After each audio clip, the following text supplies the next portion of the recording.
Well, first of all, thank you all so much for coming along today. I'm completely blown away by the turnout. Many thanks for that. This is 2 seconds, but it's really important to thank all the people who've been involved in this project. First of all, Uillinn, and thank you to Anne for your fantastic support, and the team here who helped install the work. It was a full week, to Stephen and Peter and to Louise and everyone on the team who I'm forgetting to mention. I'd like to thank the Church of Ireland community in West Cork as well. Over the last 3 years, they've been extremely generous to me. Not only have they lent me church kneelers from their own parishes, but people were really enthusiastic and generous, sharing their stories with me. I'd like to thank the people who helped me make the work. So I had some Arts Council funding, so I'd like to thank the Arts Council of Ireland. But to Vicky Walsh, who helped with the timber installation work, and Joan Hickson for the textile work. Is that a drill? Yeah. And Cormac O'Connor for helping me with the film work. I'd really like to thank Susan Nares and the West Cork Choral Singers who are here today to perform Cristíne's hymn. Cristíne wrote a hymn in response to this work.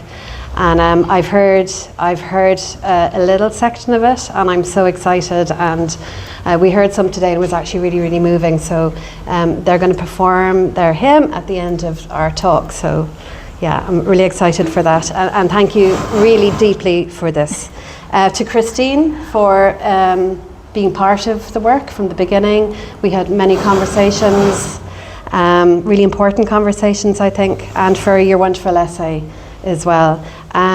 Deirdre Nuttall, who's not here today, Deirdre wrote a book called Different and the Same, a folk history of Protestant folklore, and she worked with me as a mentor while I was making this work, just so I could get my facts correct, because there was a lot of research. She's not here today, but I'd just like to thank her anyway. And Deirdre has also written an essay in the catalogue if you'd like to read some more of her work. I'd like just to thank the National Folklore Collection and Cork County Archives for their permission to use some of the archival imagery here. And lastly, but not leastly, I'd like to thank all my friends who are here, who've supported me for the last number of years and listened to me going on, and to my family who are here today also. So there you go, that's it. Oh. Great. Thank you.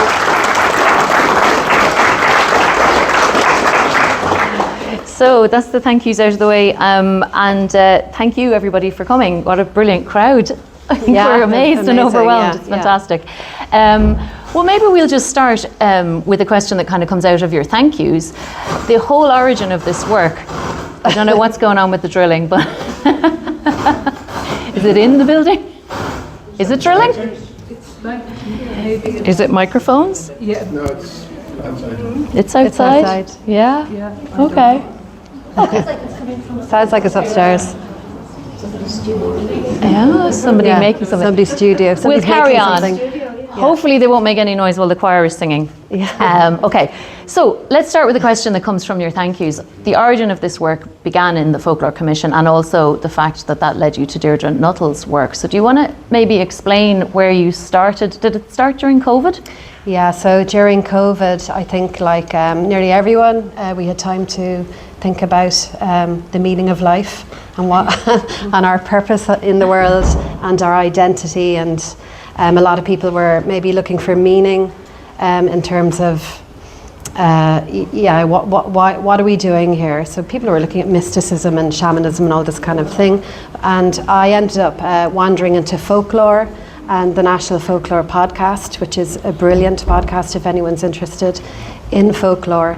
And on that, I heard Deirdre Nuttall being interviewed about Protestant folk history, which I didn't know was a thing. I kind of had come across a few weird stories while I was researching in the Ducas website, but she had sort of, I suppose, articulated this feeling of unease with my own identity, I suppose. Yeah. And she had collected lots and lots of stories from the Church of Ireland community, so I bought her book. And then I decided I'd like to do a visual sort of exploration of the things that Deirdre discussed in her book to do with Church of Ireland identity, things like citizenship and nationality, and what makes a person Irish. So Deirdre came on board as a mentor, and the first thing I did was I documented the Harvest Thanksgivings throughout West Cork 3 years ago, because that was a custom that hadn't been recorded before. And you found there was a gap. There was a gap, yeah. The folklore collection. There was this, and the folklore people in University Dublin acknowledged this gap. So traditionally they would have collected stories from maybe Catholic rural communities, and not so much from Protestants in the south, or even from city people. And I wanted to kind of voice stories from the plain Protestants, I suppose, if that doesn't sound too strange. And I looked in all the archives. I looked in the National Gallery. I looked everywhere I could, and there was no documentation of the Harvest Thanksgiving as a custom itself. So I documented 14 churches in West Cork, and that collection is now stored in the archive in the National Folklore Collection. Do you want to explain a little bit about what the Harvest Thanksgiving is? In brief, and maybe some of the visual aspects of it, which led then into the later work. So the Harvest Thanksgiving was something that I really enjoyed as a child. I went to St. Mary's Church in Marmelan in Passage West, and every October there would be this lovely, and a display is too small a word, like the church would be festooned in sheaves and hydrangea and the fruits of the harvest. And there'd be lots of singing and a celebration of the produce that had, come from the hard work on the land during the summer. And I had thought this was something that everyone in Ireland celebrated in every church. And I didn't know it was just unique to the Church of Ireland. So the photographs, I think there are some, I have some images online, but little apples around the lintels of the church and on the communion table, and just really, really beautiful, yeah. Well, that brings us to another thing that you discovered, which was that your experience growing up wasn't the same as the experience of somebody growing up in a Catholic tradition. Yeah. And also that the material culture was very different. Yeah. And something that I thought was very interesting, because I too had a Church of Ireland education, is how history was taught in the schools. And we might talk about one of the artworks here when we talk about that. This piece here, which is made from the church kneelers, is called History Lesson. So there were lots of little things that I didn't realise were maybe different to other people's experience growing up. Things like the Girls' Brigade, Sunday school, hymns even. I thought everyone sang hymns. I wasn't really conscious of any of that really until I read Deirdre's book, I suppose. And so, and the church kneelers that are, I wouldn't lean on that. No, don't lean on the tower. After independence, there were kind of two history books really. So the Church of Ireland read one history book by Dora Casserly, which was sort of a very pleasant history book, round towers, myths and legends, and it sort of glossed over the unpleasant things in history. And this was in the Church of Ireland schools? In the Church of Ireland schools. Primary schools?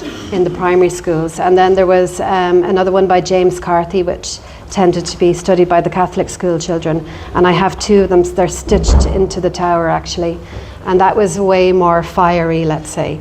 So I found that interesting that people were getting a different history of the same period. Children were getting a different history. Which kind of explains why there's a disconnect in our knowledge. And I'm very interested in that idea of the history gap. Just it all depends on what you read, and it all depends on who's written it, especially what's happening in the world at the moment, and it explained why maybe in my own tradition things weren't discussed, and maybe it wasn't because people were hiding things, it was because people actually didn't know. Like I did history in school in Ashton in secondary school, but we really concentrated on European history, modern European history, and we didn't really touch on, Cromwell or any of that. And I genuinely wasn't aware of my own history, so it was a revelation to me. Yeah. So I've spent the last 3 years reading. Yeah. Yeah. And that speaks to a phrase that repeats in the work, and you can see it on the kneelers: "Don't make a fuss." Yeah, and that would be, I think, a line that I heard over and over again when I was chatting to communities around West Cork. We just kept the head down, we didn't want to make a fuss. That sort of cultural reserve is something that I would have been very familiar with growing up as well. Yeah. So now I'm making a fuss. Do you want to talk about these guys? Yeah. Tell us about these. And anyone who came in downstairs and went through the work downstairs will have seen the physical manifestations of these on the pikes on the wall. So these are my ancestors. Yeah, they're all my relations. I know some of them are. But so I started thinking about my own planted history. So when I did a bit of delving, I discovered that the Godsell line, and now we've thousands and thousands of ancestors, and it all depends on which family you decide to ventilate, I suppose, which history you decide to shine light on. And the surnames that persist as well. Yeah. And then I also that, they became Catholic, Protestants, Quaker. There was such a mishmash. So 1620, Daniel Godsell arrived in Ireland, and he acquired or was, or took, or I don't know, anyway, got his hands on land that probably wasn't theirs to take in the first place. And so, that sort of uncomfortable, almost a sense of colonial shame in a way. And I just decided that, I'll never know. I mean, they must have been really tough guys to have stayed here back then. So I decided to make them. I made Daniel first, and then I made Amos, and I made John, and then as I discovered more members, I made them as well. And it was just a way of facing history, and then it didn't become so uncomfortable or scary in a way. It was just my way of figuring it out. And their voices are actually recorded in the Trinity depositions. So they're giving out that their land, there was a huge rebellion and their land was taken back off them again, and they're in there complaining about their skins being taken and their cattle and their sheep, and I just found that very, very interesting. Yeah. So and then I just got carried away. So there's. Will you talk a bit about the materials that you used when you were making these, and where it came from, and I didn't want to make them from anything new. I wanted to use repurposed materials where I could, and that would have been really part of the tradition I grew up in as well, maybe a frugality, repurposing things, remaking things, and zero waste if possible. So a lot of the fabrics came from a friend of my mum's attic, Amy. Is Amy here? Anyway, thank you, Amy. They're all built into the kneelers as well. And I used bread and seeds and turf and, anything I could get my hands on that wasn't anything that I had to buy. Mm-hmm. Yeah, so there's a lot of meaning in each of the pieces.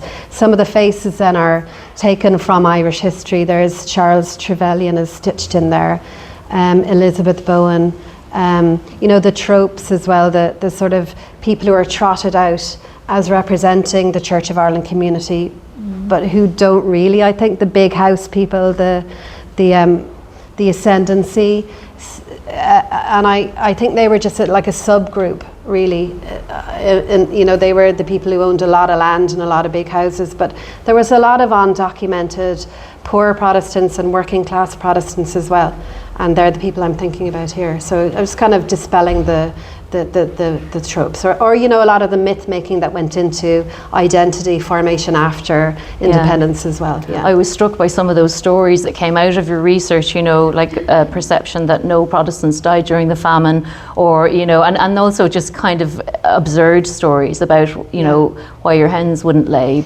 Yeah, I know. If your hens won't lay if there's a Protestant in the locality, apparently. So I've made a portrait with eggs on my eyes. Yeah, I was going to ask you about that. So the piece, once the crowd has dispersed a bit, there's a new piece which wasn't in Tipperary when this showed in Source. Would you talk a little bit about that piece? I absolutely adore it. It's a self-portrait. Yeah, it's really flattering. Yeah, I decided, so in all the work I wasn't here. I wasn't in the work, and I wanted to put myself in the work. And so if you go into the National Folklore Collection online and you type in Protestant, you'll get like 4,000 stories, and I'd say, you know, most of them aren't great, to be honest. Yeah. And a lot of the reason why that is the questions that the people were asked at the time were very leading as well. You know, so that's really important too. What are the questions that are leading to those stories and those answers? But anyway, the one I liked was, so if your hens aren't laying, it's because there's a disruption in the locality, in the natural order of things, and that could be, you know, it's always a woman, by the way, a hag or a witch, or a Protestant. And I was like, what? You know, so I kind of responded to that. Yeah. You know, I've got eggs in my eyes, but it's about delicate feelings and sensitivities as well. You know, the subject matter is quite delicate. Yeah. You know, and I'm aware of people's sensibilities and fragilities, and that is, you know, addressed in that piece.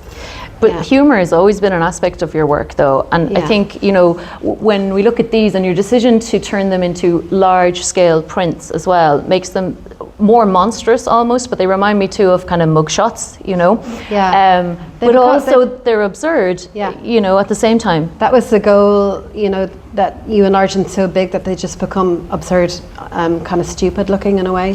And I was going for the kind of mugshot look. But then when you see the actual heads on the wall downstairs, they're quite small and intimate. And I'm interested in how you can mess around with an image and change it from how it really is to how it's then represented and put out there in the world. Yeah. And I think another one of the pieces that speaks to those kind of absurd stories is the left, right, left piece, which is downstairs. This guy here, is it? Sorry, it's not downstairs, it's here. So that's an antique spade. And when I was doing my research, I went to the Museum of Country Life in Mayo, and I was asking them, do they have any, in their collection, any kind of Protestant stuff? You know, because they seem to have everything else. And they didn't have any Protestant stuff, except for a man trap. And they had, which is? A huge trap used to catch, you know, people trespassing.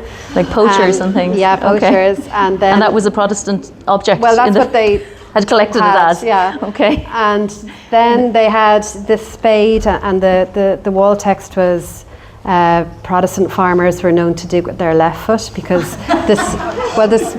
because the spade had the handle on the right, and you naturally dug with your left. That would have been more up the north, and the sort of traditional Irish spades had it the other way around. And I'd always wondered where that term came from. You know, when I was growing up, you kind of got you're kicking with the left. Yeah. The left, and I never knew what that meant. I thought it had to do with football, but actually. That's what it is. So I call the piece digging with the left, right, left, right, left. So it also sounds like a drum march. It sounds like a march. But it's just turning that on. And it's ridiculous, you know. You can't dig with that. You could try. Some people thought it was I'd like to see you give it a go as a real spade. But it was just turning that on its head as well. Yeah. And I have to say the museum in Mayo are really interested in building up their collection. So they asked me after this to maybe pass on some of the kneelers and the hymnals and things that I've collected along my way, just to get more Protestant stuff in their collection. And we should say that the documentation you did at the very beginning, all of those photographs have been added to the folklore collection, right? The documentation of the actual harvest, Thanksgiving. Yeah, they're all there now. Of the altars. Yeah. Because that tradition they're not called an altar anymore. No, that tradition is changing though, isn't it? The tradition of decorating the churches? Or is it not? Some of them were less decorated that I would have remembered as a child, and some of them have become quite more floral, like beautiful floral decorations. And I think one of the most loveliest ones, not that it was a competition now, but Cora, which is local here, they just had the church as I remember it, with the turf and the sheaves and the apples, and that was it, and it was just lovely. So I don't know. Are the kneelers from the tower going to go back? They're borrowed, or are the kneelers are from Castleventry. Yeah, they're going back. they're going back. I've had them for a year now, so they're all borrowed kneelers. Yeah, borrowed kneelers. Will you talk a little bit about the film work, the 3-screen video piece, which is turned off at the moment, so we can talk, but in the room here, and also the lady who's sitting in there beside it? Oh, the lady. So the piece is called Flail, and I was interested when I was researching sort of farming, harvesting methods, that those words were very violent, flailing and thrashing, I just decided that I wanted to make a piece that was about historical atonement. It's a personal piece, and I found it very cathartic to actually bash the living daylights out of these sheaves of oats. And there's a lot going on in the work, but it basically was the language I found really interesting, and thrashing. It's all very physical. And it takes its triptych form as well. And then the figure is called Sunday School. For anyone who went to Sunday school, you might recognise the Sunday school teacher sitting inside. Sort of invigilating the video work. Yeah, so the more I just get on with the work, the more I'm less afraid of the kind of stuff that I'm not supposed to talk about. Yeah, because it's complicated and difficult work. It was really hard work to make. It was very uncomfortable work to make. But I think if you're not being uncomfortable, then maybe you're not challenging yourself enough. Yeah. Yeah. So, and I think it's a important conversation to have. Yeah. Now. Hopefully, and people are more comfortable talking about. Yeah. We're shining a light on minority groups in Ireland at the moment, and why not one of our oldest groups? Yeah. I'm interested in the ways in which child Debbie came through the work, and now adult Debbie is addressing the situation. And I think partially the reason I'm interested in that is it spoke to child Cristín, a lot of this work. Like when I encountered your work and you started talking, you were talking about quietism, and that culture of not making a fuss or being quiet. And the reason that I ended up writing the lyrics to a hymn in response to the work was that my childhood memories include going to Church of Ireland churches and singing. And I was very aware of the fact that Protestants made a loud noise in their church singing communally. And this wasn't quite the same in Catholic churches. And when you spoke about quietism, it seemed to me this is interesting, because here was a walled space in which to make this loud noise. I don't know, would you speak a little bit about the quietism, and then maybe just also about that, the culture of hymns as well? Well, the hymns, I always enjoyed that when I used to go to church, that people just sang out loud at the top of their hearts, whether they could sing or not. That sort of freedom to just let rip maybe in a group that was quieter on the outside world. In the inside of the church space, then you could kind of be yourself. Yeah, I like that idea. Yeah. That there was a tradition also just socially of being quieter and not making that noise outside, maybe. Yeah, I think after post-independence.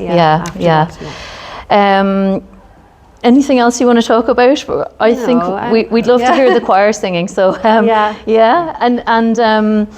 I should say the hymn was written spontaneously. Debbie asked me to write an essay, and while I was writing the essay, I said to her, well, I think I have a hymn as well. And she was like, okay, go ahead, but you still have to write an essay. So I did that. But then, at the invitation of Anne here, Susan Nares was invited to compose music to go with the lyrics. There she is. And the West Cork Choral Singers have been rehearsing and learning to sing this incredible hymn now. And so we're going to have to make a bit of space. So I might ask everybody. But first of all, thank you so much to Debbie. Thank you.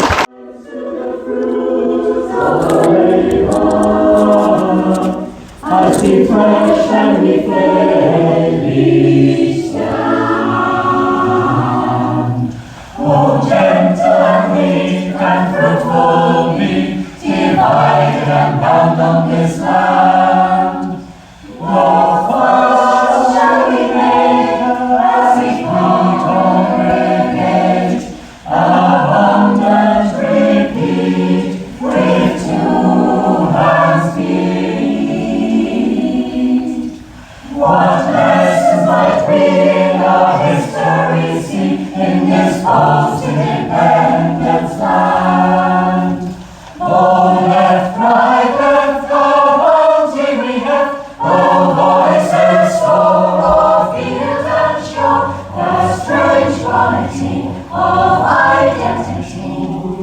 in this post-independence land, this post-independence land.